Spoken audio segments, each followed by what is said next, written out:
ॐ निरञ्जनं नित्यम् अनन्तरूपं भक्तानुकम्पधृतविग्रहं वै ईशावतारं परमेशमिड्डं तं রামকৃষ্ণং শিরসা নমামি। শ্রীরামকৃষ্ণকে যে রূপ দেখিয়াছি। সংকলন ও সম্পাদনা স্বামী চেতনানন্দ। স্বামী ব্রহ্মানন্দের স্মৃতিচারণ। স্বামী ব্রহ্মানন্দ 1881 খ্রিস্টাব্দের মাঝামাঝি শ্রীরামকৃষ্ণকে প্রথম দর্শন করেন এবং তাঁর মহাসমাধি পর্যন্ত প্রায় সর্বক্ষণই তাঁর কাছে ছিলেন। তিনি ঠাকুরের কাছে আসার পূর্বে ঠাকুর তাকে ভাবে দেখেছিলেন এবং তাকে চাক্ষুষ দেখামাত্র চিনতে পেরেছিলেন যে ইনিই তাঁর মানসপুত্র। পরবর্তীকালে স্বামী ব্রহ্মানন্দ রামকৃষ্ণ সংঘের প্রথম অধ্যক্ষ হয়েছিলেন। শ্রীরামকৃষ্ণের সান্নিধ্যে অনেকে ঠাকুরের নিকট গল্প করত যে তাদের নানা প্রকার আধ্যাত্মিক অবস্থা ও ভাব হচ্ছে। এই কথা শুনে কোনো এক বালক, স্বয়ং স্বামী ব্রহ্মানন্দ, এইরূপ কিছু করে দিতে ঠাকুরকে বিশেষ করে অনুরোধ করে। তাতে তিনি বলেন, দেখ, নিত্য নিয়মিতভাবে ধ্যান ভজন করতে করতে তবে ও অবস্থা আসে, ক্রমে ক্রমে সব হয়ে যাবে। এই ঘটনার দু একদিন বাদে ঠাকুর একদিন সন্ধ্যার সময় ভবতারিণীর মন্দিরের দিকে যাচ্ছেন। দেখেন সেই বালকও তার পিছনে পিছনে গেল। ঠাকুর ভবতারিণীর মন্দিরে গিয়ে প্রবেশ করলেন। বালক মন্দিরের কাছে গিয়ে ভিতরে প্রবেশ করতে সাহস না পেয়ে সম্মুখে নাট মন্দিরে বসে ধ্যান করতে লাগলো। কিছুক্ষণ বাদে হঠাৎ সে দেখতে পেল যে কোটি সূর্যের ন্যায় একটা উজ্জ্বল জ্যোতি গর্ভমন্দির থেকে বের হয়ে তার দিকে ছুটে আসছে। তখন সে ভয়ে নাটমন্দির থেকে ছুটতে ছুটতে ঠাকুরের ঘরে পালিয়ে এলো। এর অল্পক্ষণ পরে ঠাকুর ভবতারিণীর মন্দির হতে ফিরে এসে বালককে তার ঘরে দেখতে পেয়ে জিজ্ঞাসা করলেন, কি রে, সন্ধ্যার সময় ধ্যান করতে বসেছিলি? বালক উত্তর দিল, হ্যাঁ, এবং ধ্যান করতে বসে মন্দিরে জ্যোতি দর্শন ও ভয়ে পালিয়ে আসা ইত্যাদি ঘটনা আনুপূর্বিক ঠাকুরের নিকট বলল। এইসব কথা শুনে ঠাকুর বললেন, তুই যে বলিস কিছু দেখতে পাই না, ধ্যান করে কি হবে? আবার কিছু দেখতে পেলে পালিয়ে আসিস কেন? মনে এইরূপ ডিপ্রেশন আসা স্বাভাবিক। আমার দক্ষিণেশ্বরে একবার এইরূপ হয়েছিল। আমার তখন বয়স কম, আর ঠাকুরের বয়স তখন প্রায় 50। কাজেই মনের সব কথা তাকে বলতে লজ্জা হতো। একদিন কালীঘরে ধ্যান করছি, কিছুই হচ্ছে না। মনটা ভারী খারাপ হলো। ভাবলুম, এতদিন এখানে আছি, কিছুই তো হলো না, কি নিয়েই বা থাকা যায়? দূর ছাই, ওকেও কিছু বলছি না। আর 2-3 দিন এরূপ ভাবে থাকলে বাড়ি চলে যাব। সেখানে মন 5টা নিয়ে ব্যস্ত থাকবে। এইসব ভেবে কালীঘর থেকে বেরিয়ে আসছি। ঠাকুর তখন বারান্দায় বেড়াচ্ছিলেন। আমায় দেখে ঘরে ঢুকলেন। আমাদের তখন নিয়ম ছিল কালীঘর থেকে গিয়ে তাকে প্রণাম করে জল টল খাওয়া। গিয়ে তাকে প্রণাম করলুম। তখন তিনি বললেন, দেখ, তুই যখন কালীঘর থেকে এলি তখন দেখলুম তোর মনটা যেন জালে ঢাকা রয়েছে। আমি ভাবলুম, তাই তো, তিনি যে সব জেনেছেন। আমি বললুম, আমার মন যে এরূপ খারাপ হয়েছে তা তো আপনি সব জেনেছেন। তিনি তখন আমার জিভে কি একটা লিখে দিলেন। অমনি আমি আগেকার সব কষ্ট ভুলে গিয়ে এক অপূর্ব আনন্দে বিভোর হয়ে গেলুম। তার কাছে যখন ছিলুম তখন সর্বদা একটা আনন্দে ভরপুর থাকতুম। এই জন্যই তো সিদ্ধ এবং শক্তিশালী গুরুর দরকার। মন্ত্র নিবার ও দিবার পূর্বে গুরু শিষ্যের অনেক দিন পরস্পরকে পরীক্ষা করা দরকার, নচেত পরে ঠকতে হয়। এ তো 2-1 দিনের সম্পর্ক নয়। ঠাকুরের কাছে কি আনন্দেই ছিলুম।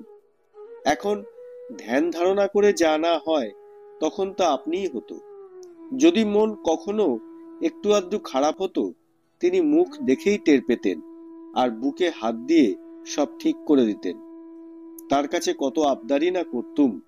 একদিন তেল মাখাতে মাখাতে কি একটু বলেছিলেন, অমনি রেগে শিশি ফেলে দিয়ে হনহন করে চললুম।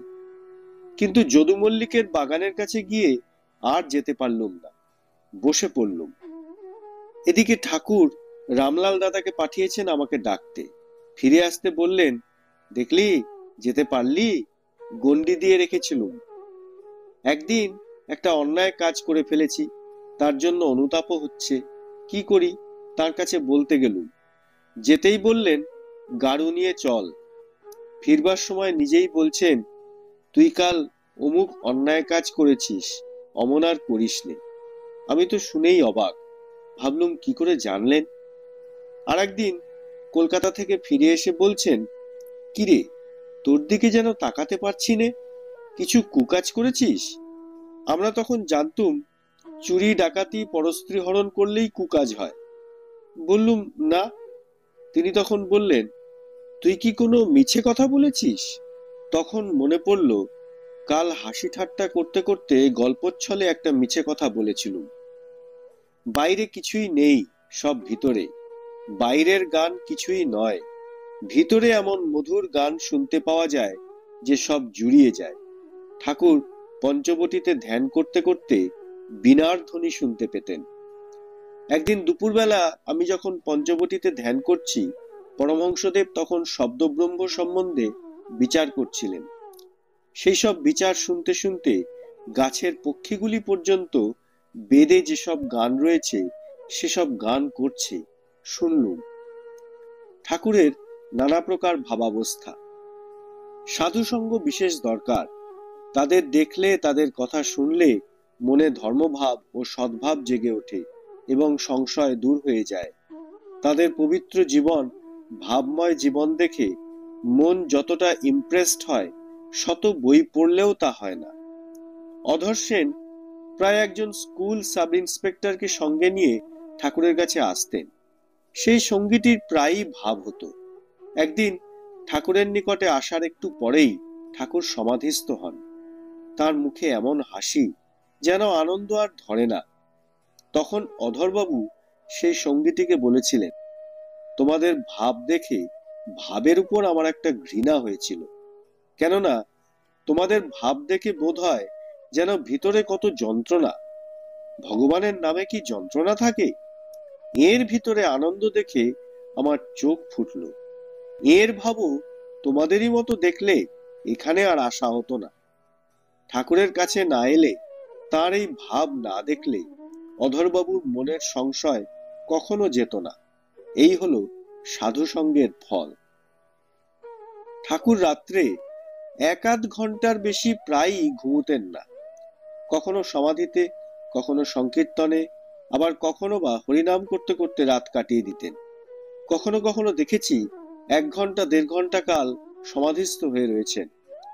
সে অবস্থায় কথা বলার চেষ্টা করেও কথা বলতে পারতেন না। সমাধি থেকে নেমে আসার পর বলতেন, দেখ ও অবস্থায় মনে করি তোদের অনেক কথা বলবো, কিন্তু তখন যেন আমার কথার ঘর বন্ধ হয়ে যায়। সমাধির পর বিড়বিড় করে কি বলতেন, মনে হতো যেন কারো সঙ্গে কথা বলছেন। শুনেছি পূর্বে প্রায়ই সমাধি অবস্থায় থাকতেন। বিভিন্ন সময় তিনি বিভিন্ন প্রকার সমাধিতে মগ্ন হতেন। কোন সময় তার সমস্ত শরীর কাঠের মতো শক্ত হয়ে যেত। এই অবস্থা থেকে নেমে এলে তার সাধারণ ভাব অতি সহজেই আসত। আবার যখন তিনি গভীর সমাধিতে ডুবে যেতেন, তখন সমাধি থেকে নেমে আসবার পরেই জলে ডোবা মানুষ যেমন হাঁপিয়ে ওঠে, সেইরূপ হাঁপিয়ে জোরে একটা নিঃশ্বাস নিতেন। তারপর ক্রমশ তার বাহ্যজ্ঞান আসত। ভাব সংবরণের পরেও কিছুক্ষণ যেন মাতালের মতো কথাবার্তা বলতেন। সব বুঝা যেত না। ওই সময় কখনো কখনো ছোট ছোট সংকল্প করতেন, শুক্তো খাবো, তামাক খাবো ইত্যাদি। আবার কখনো মুখের উপর দিয়ে হাতটা উপর থেকে নিচের দিকে টানতেন। মহারাজ নিজেই প্রশ্ন উত্থাপন করে বললেন, বাহ্যিক সহায়তা বিশেষ কিছু না পেলেও ঠাকুরের দ্রুত আধ্যাত্মিক উন্নতির কারণ তোমরা কি মনে করো? একটু জন্মগত সংস্কার ছাড়া আর বিশেষ কিছুই দেখা যায় না। একজন সাধু তাকে রামলালা নামে একটি ধাতু মূর্তি দেন। তিনি সেই মূর্তিকে যখন গঙ্গায় স্নান করাতে নিয়ে যেতেন, তখন সেই মূর্তি গঙ্গায় সাঁতার কাটত, একথা তিনি নিজে বলেছেন। এ অবস্থায় তোমরা জড় আর চৈতন্যের বিভাগ কি করে করবে? তিনি বলেছিলেন, প্রথম প্রথম তার সাধু হবার বিশেষ কোনো ইচ্ছা ছিল না, কিন্তু এমন একটা ঝড় বয়ে গেল যাতে তার সব ওলটপালট হয়ে গেল। কাশীপুরের বাগানে লীলা সংবরণের কিছু আগে ঠাকুর অনন্তের কি সব আইডিয়া দিতেন। একদিন আমি, গিরিশবাবু, স্বামীজি, শশী ও নিরঞ্জন আছি। আমরা তখন ছেলে মানুষ।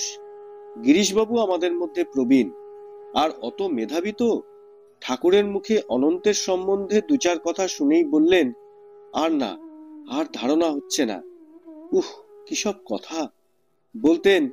সুখদেব ডেউ পিঁপড়ে একদানা পেয়েই বিভোর। রাম, কৃষ্ণ প্রভৃতি অবতারেরা সচ্চিদানন্দ গাছে থলো থলো ফলছে, এইসব অনন্তের ভাব। আমরা তখন ছেলে মানুষ, অত ধারণা করতে পারবো কেন? ঠাকুর একদিন বললেন, কালীঘরে ধ্যান করছি, যেন একটা একটা চিক অর্থাৎ পর্দা উঠে যেতে লাগলো, মায়ার বা অজ্ঞানের। আর একদিন মা আমায় দেখালেন যে কোটি সূর্যের জ্যোতি সামনে, সেই জ্যোতি থেকে আর একটা চিৎ ঘন রূপ দেখলাম। আবার খানিক পরে সেটা জ্যোতিতে মিলিয়ে গেল। নিরাকার যেন সাকার হলো, আবার সাকার যেন নিরাকার হলো। ঠাকুরের কি অমানুষিক ক্ষমতা ছিল! সেই সময় আমরা ভাবতুম এটা একটা অসাধারণ ক্ষমতা মাত্র, কিন্তু তার স্বরূপ ঠিক বুঝতে পারতুম না। এখন আমরা বুঝি সেটা কি এক অদ্ভুত ক্ষমতা। একদিন আমি তাকে বললুম, মহাশয়, কাম থেকে মুক্ত হতে পারছি না, কি করব? তিনি কতকগুলো শব্দ বিড়বিড় করতে করতে আমার বক্ষস্থল ছুঁয়ে দিলেন। চিরকালের মতো কাম আমার কাছ থেকে দূরীভূত হলো। সেই থেকে তার অস্তিত্বই টের পাইনি। দেখো কি আশ্চর্য ব্যাপার! অনিমাদি বিভূতি আমার নজরে কখনো পড়েনি, কিন্তু লোকচরিত্র তিনি খুব বুঝতে পারতেন। আরো এই রকমের অনেক অদ্ভুত ব্যাপার আমি নিজে দেখেছি। ঠাকুরের সাধন শিক্ষা। ঠাকুরের কথাবার্তা, বিশেষত তার সাধন ভজন, আধ্যাত্মিক বিকাশ ও অনুভূতি প্রভৃতির বিষয় ঠিক ঠিক শুদ্ধভাবে, অর্থাৎ তার মুখ থেকে শোনার সঙ্গে সঙ্গে লিখে রাখলে বড় ভালো হতো। তিনি যখন জ্ঞানের কথা বলতেন তখন জ্ঞানের কথা ছাড়া অন্য কিছু বলতেন না। আবার ভক্তি বিষয়ে বলতে আরম্ভ করলে কেবল ভক্তিরই কথা বলতেন, অন্য কিছু বলতেন না। তিনি বারংবার আমাদের মনে বিশেষ করে ধারণা করিয়ে দিয়েছেন যে বৈষয়িক জ্ঞান অতি তুচ্ছ ও বৃথা। কেবল আধ্যাত্মিক জ্ঞান, ভক্তি ও অনুরাগের জন্যই সাধন করতে হবে। ঠাকুর রাত্রে ঘুমোতে পারতেন না। তার কাছে যে ছেলেরা থাকতো তাদেরও রাত্রে ঘুমোতে দিতেন না। সকলে ঘুমুলে নিশীথ রাত্রে তাদের টেনে তুলে দিতেন। বলতেন, তোরা ঘুমবি কিরে? ঘুমবার জন্য এখানে এসেছিস? সকলকে উঠিয়ে নানা উপদেশ দিয়ে ধ্যান ধারণা করবার জন্য কাউকে পঞ্চবটিতে, কাউকে মার মন্দিরে, কাউকে বা শিব মন্দিরে পাঠিয়ে দিতেন। তারাও আদেশ মতো ধ্যান জপ করে এসে আবার শুয়ে পড়ত। এইরকম করে সকলকে খাটিয়ে দিতেন। তিনি আরেকটি কথা বেশ বলতেন, রাত্রে তিনজন জাগে, যোগী, ভোগী ও রোগী। তোরা সব যোগীর দল, রাত্রে ঘুম তোদের জন্য নয়। ঠাকুর বলতেন, দিনে বারুদ ঠাসা খা, রাত্রে কম খাবি। দিনের বেলা পেট ভর্তি খাও, হজম হবে। রাত্রে কম করে খেলে শরীরটা বেশ হালকা থাকবে, ধ্যান ভজনের বেশ সুবিধা হবে। রাত্রে ভরপেট খেলে আলস্য বাড়িয়ে দেয়, আর কেবল ঘুমোবার ইচ্ছে হয়। শ্রীরামকৃষ্ণ ধ্যান করার জন্য সবাইকে উৎসাহিত করতেন। নিয়মিতভাবে ধ্যান না করলে আধ্যাত্মিক জীবন থেকে মানুষের পতন হয়। ঠাকুর তার গুরু তোতাপুরীকে জিজ্ঞেস করেছিলেন, তুমি তো সিদ্ধি লাভ করেছো, তবে এখনো ধ্যান করো কেন? তোতাপুরী তার চকচকে পেতলের ঘটিটা দেখিয়ে বলেছিলেন, যদি রোজ পেতল না মাজো তাহলে কলঙ্ক পড়বে। ঠাকুর বলতেন, ঠিক ঠিক ধ্যানের লক্ষণ হলো এই যে মানুষ তার পরিবেষ্টন ও দেহ ভুলে যায়, এমনকি মাথার উপর কাক বসলেও টের পায় না। শ্রীরামকৃষ্ণ সেই অবস্থা প্রাপ্ত হয়েছিলেন। একবার তিনি যখন নাট মন্দিরে বসে ধ্যান করছিলেন, তখন একটা কাক তার মাথার উপর বসেছিল। ঠাকুরের রাসমণির দেবালয়ে স্থান পেতেই তো সাধন ভজনের কত সহায় হলো। যত মহাপুরুষ দেখা যায়, তাদের আহার ও স্বাস্থ্য অনুকূল ছিল বলেই সাধন ভজনের সুবিধা হয়েছিল। ভগবানে বিশ্বাস, ভক্তি, ভালোবাসা থাকলে কোথা থেকে এসে সব জুটে যায়। কোনো এক সাধু 10,000 টাকা ব্যাংকে রেখেছে শুনে ঠাকুর বলেছিলেন, যে আগু পিছু ভেবে কাজ করবে সে শালা যাবে। ঠাকুর কাকেও 2-3 দিনের বেশি কাছে থাকতে দিতেন না। কোনো যুবক তার কাছে বহুদিন থাকায় অনেকে বিরক্ত হয় এবং তিনি ত্যাগ ধর্ম শেখান বলে অনুযোগ করে। তিনি তাকে বলেন, ও সংসার করুক না, আমি কি নিষেধ করছি, কিন্তু আগে জ্ঞান লাভ করুক, তারপর সংসার করুক। আমি কি সকলকে কামিনী কাঞ্চন ত্যাগ করতে উপদেশ দিই? যাদের দেখি একটু চেতিয়ে দিলেই হবে তাদেরই বলি। তিনি অপর সকলকে বলতেন, তোরা আমরার অম্বল খেগে যা, অম্লশূল হলে তখন ওষুধ নিতে আসিস। ঠাকুর কখনো কখনো সকলকে জিজ্ঞাসা করতেন, এ আমার কেমন স্বভাব বলতো? যারা আমাকে 1 পয়সার বাতাসা দিতে পারে না, যাদের একখানা ছেঁড়া মাদুর বসতে দেবার সামর্থ্য নেই, তাদের কাছে এত যাই কেন? পরে নিজেই আবার বুঝিয়ে বলতেন, এদের দেখি যে সহজেই হবে, আর আর সকলের হওয়া বড় কঠিন, যেন দইয়ের হাঁড়ির মতো, দুধ রাখা চলে না। তাদের তিনি বলতেন, তোমাদের যাতে শীঘ্র শীঘ্র ভগবান লাভ হয় এজন্য প্রার্থনা করি। একদিন কর্তাভজাদের সম্বন্ধে কথা ওঠাতে গিরিশবাবু শ্লেষ প্রকাশ করে বললেন, তিনি তাদের সম্বন্ধে একটা নাটক লিখবেন। গিরিশবাবুর এইরূপ কথা শুনে ঠাকুর গম্ভীর ভাব ধারণ করলেন এবং বললেন, দেখো, এদের মধ্যেও অনেক সিদ্ধ পুরুষ হয়ে গেছেন, এও একটা পথ। ঠাকুরকে একদিন স্বামী তুরীয়ানন্দ যখন জিজ্ঞাসা করেন, কাম যায় কি করে, তখন তিনি বলেন, যাবে কেন গো, ওটাকে অন্যদিকে মোড় ফিরিয়ে দাও। এইরূপ রাগ, লোভ, মোহ ইত্যাদি সম্বন্ধেও তিনি ওই কথা বলেন। এই কথা শুনে এর প্রাণ খুব উৎসাহিত হয়ে ওঠে। তিনি বলতেন, যেখানে অত্যন্ত ব্যাকুলতা সেইখানেই তার অধিক প্রকাশ। তিনি কাউকে কাউকে বলতেন, নিজেকে দেখিয়ে, এখানকার প্রতি ভালোবাসা রেখো, তাহলেই হবে।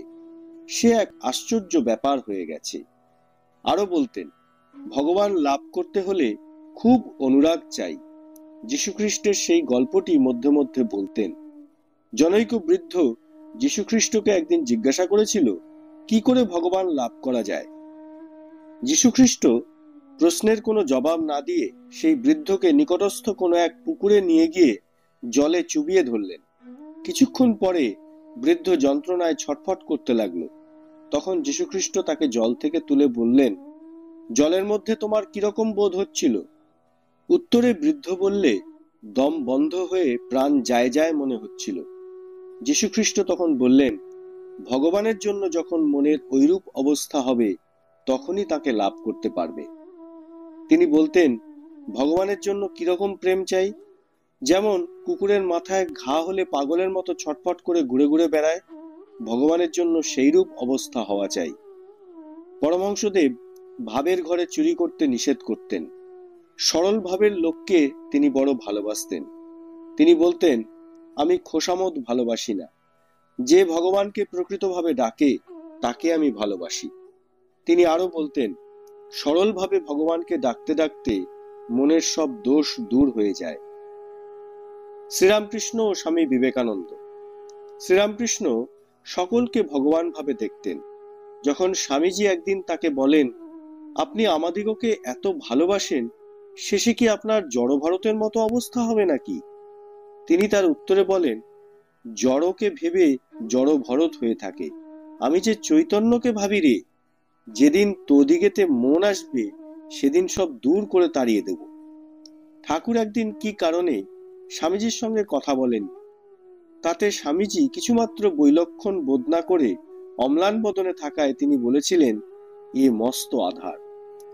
আবার কেশব সেন একদিন স্বামীজির খুব প্রশংসা করায় তিনি বলেন, অত প্রশংসা করনি, এখনো রাসফুল খাবার ঢের দেরি। স্বামীজি প্রথম প্রথম বড় শুষ্ক তর্ক করতেন, নিরাকারবাদী ছিলেন। এমনকি ঠাকুরকেও বলতেন, আপনি যেসব দর্শন করেন তা সব মনের ভুল। কেউ দেবদেবীর মন্দিরে প্রণাম করতে গেলে তাকে তিরস্কার করতেন। তাতে অনেকেই তার উপর বিরক্ত হতো। ঠাকুর কিন্তু মোটেই বিরক্ত হতেন না। তিনি বলতেন, নরেনের মতো আধার আজকালকার দিনে দেখতে পাওয়া যায় না। পরে ঠাকুর যখন স্বামীজিকে দেবদেবীর রূপ দেখিয়ে দিলেন, তখন স্বামীজি সাকার মানতে আরম্ভ করলেন। তারপর থেকে তিনি বলতেন, সাকার নিরাকার যাতেই হোক, নিষ্ঠা থাকলেই সব হয়ে যাবে। অন্যান্য স্মৃতি। ঠাকুরের কি সত্যনিষ্ঠাই না ছিল! খেতে বসেও যদি বলে ফেলতেন খাবো না, তবে আর খাওয়া হতো না।